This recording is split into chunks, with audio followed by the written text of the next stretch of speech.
And record.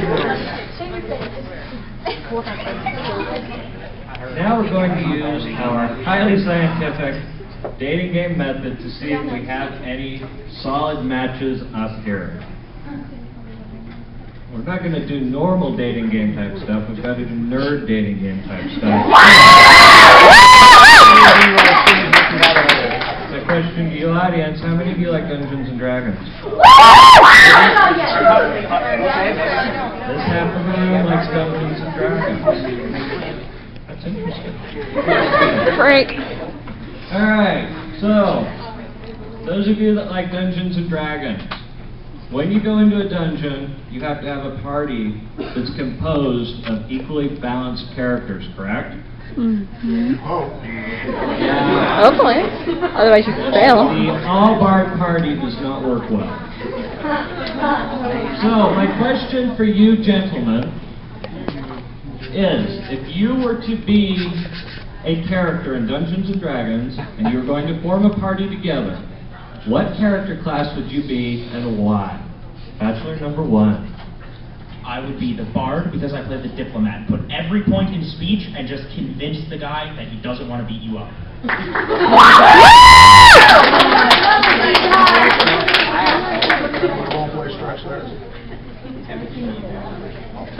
Alright, Bachelor number 2. I'd be can I say white mage?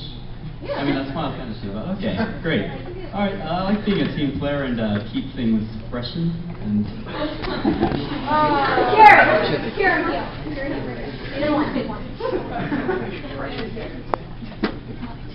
It was like you were trying to slip an innuendo in there and then kind of choked on it. Alright, number 3. I'd be a barbarian. I like floats.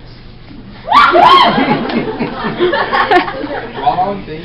You know, it's funny because if I had looked out into the audience and I thought, I wonder who out there best personifies wild, untamed rage and fury, it would not have been you.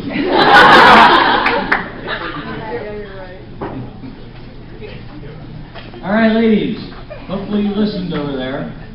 That Dungeons and Dragons party, on that right behind you, is composed of a bard, a white mage, and a barbarian. Yes. Now my question for you is, if you were a monster in a dungeon, and which of those heroes?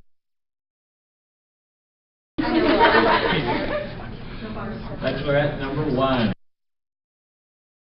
Be a puppy? Yes. It's a little outside the box, but here's to see where you're going with it. I eat the mage. That is delicious.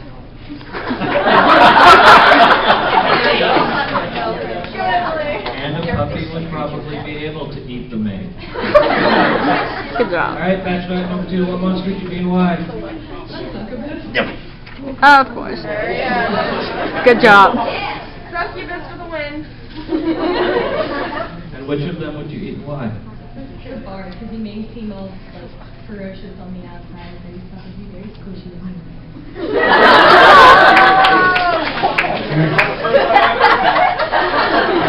The only problem with the succubus attacking that bard is that your level grain would not be very effective because there's not much there to take.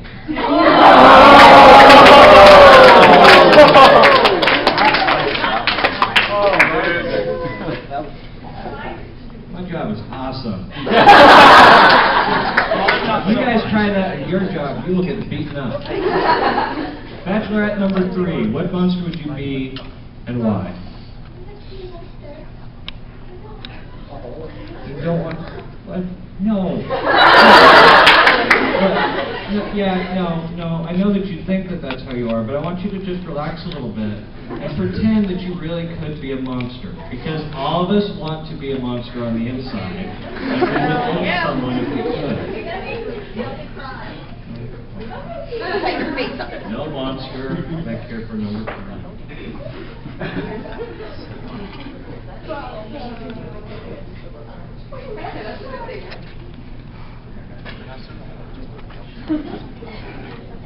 Ladies, gentlemen, once again I remind you to keep in mind our strict 13+ rating.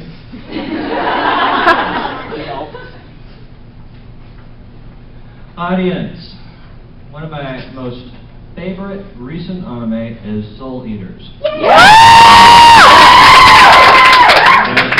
That's mostly the side of the room again.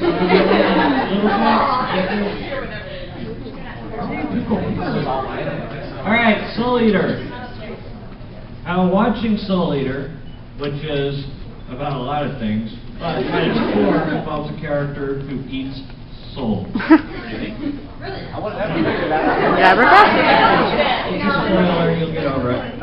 Now, when I was watching it, I really enjoyed that series, but I did have one lingering question, and that is, I wondered what souls taste like.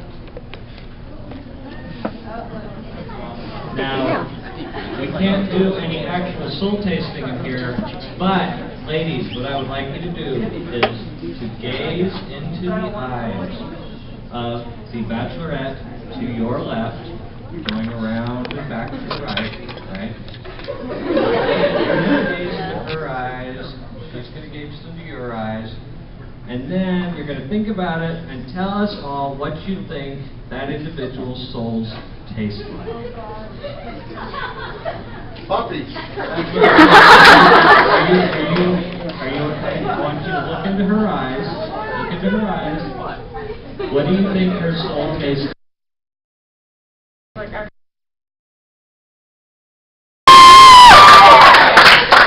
Alright, that's number 2. What do one's soul tastes like?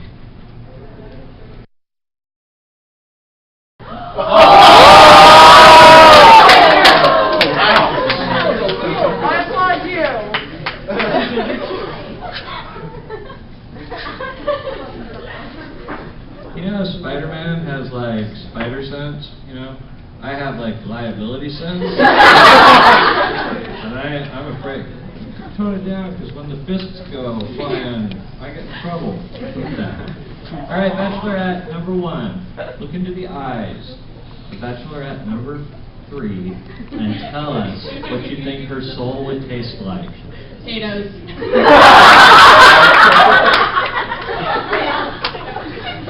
That's weird. I was totally feeling like cotton candy or like the puppies that have been put in a blender or something.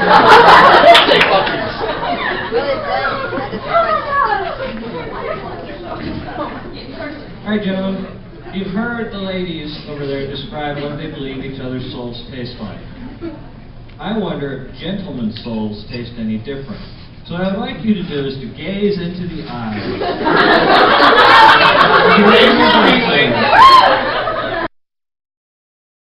Their souls would taste. Please gaze into the eyes of Bachelor number 2.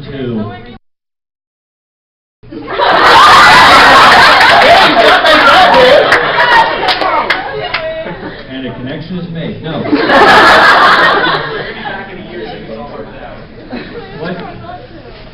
What would you believe Bachelor number 2's soul would taste like? Black coffee on a Sunday morning.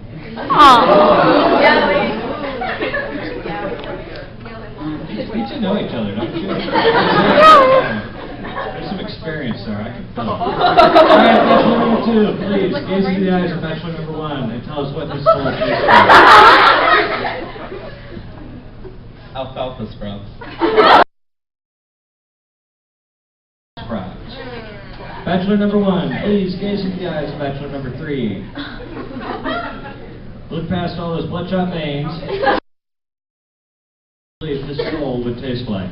One of those pine tree air fresheners you put in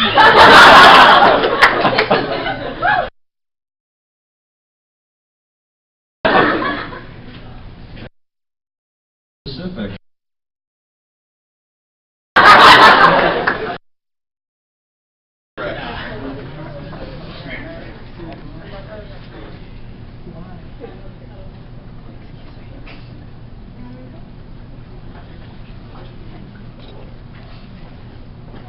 Alright, you're a young crowd, but maybe we have some fans of Voltron out there?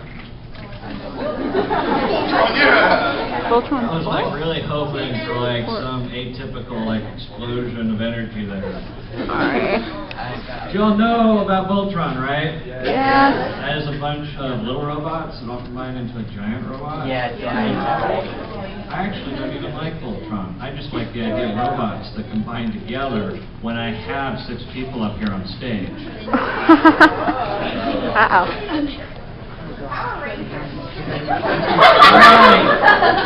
Gentlemen,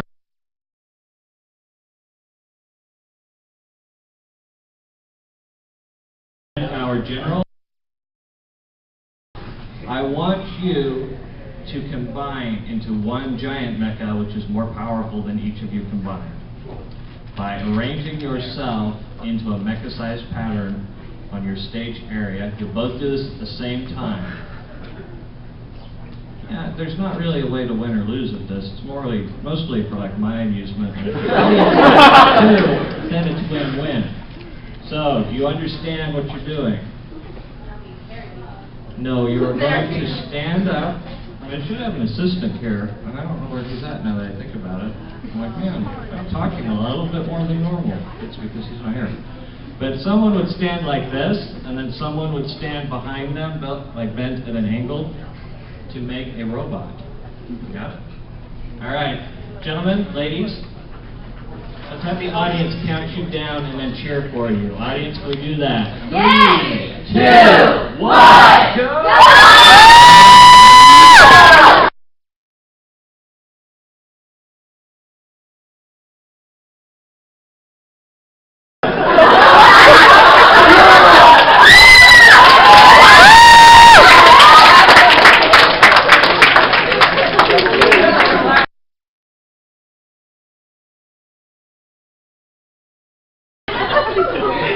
So come here often? Do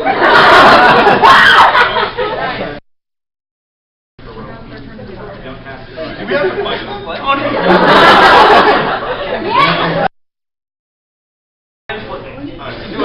Well, you guys are good. You better stop that before somebody. Ladies, do you have anything at all over here?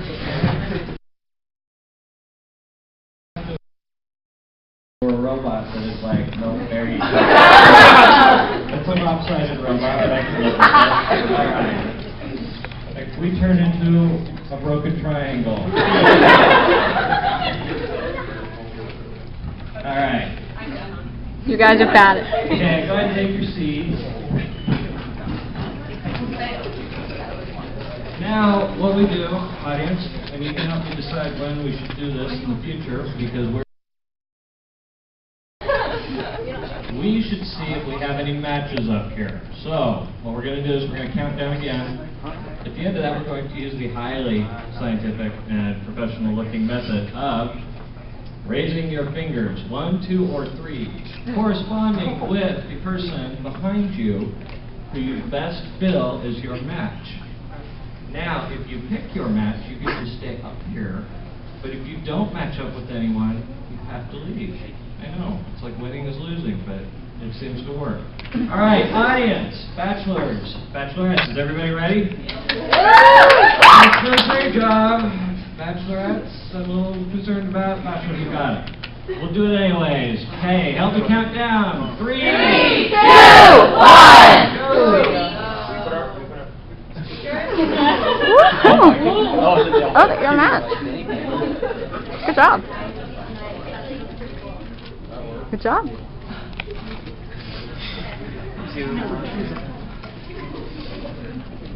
All right, so I have one match up here, and that is you in the middle, and bachelor number 1 on the end there. You are a match 2. Everyone else, please stand up. Look at the audience. Audience, snicker at them a little.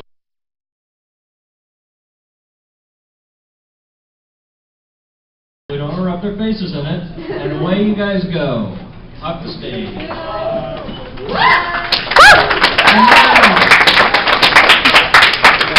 Now that they have been sufficiently mocked, let's give them a huge round of applause.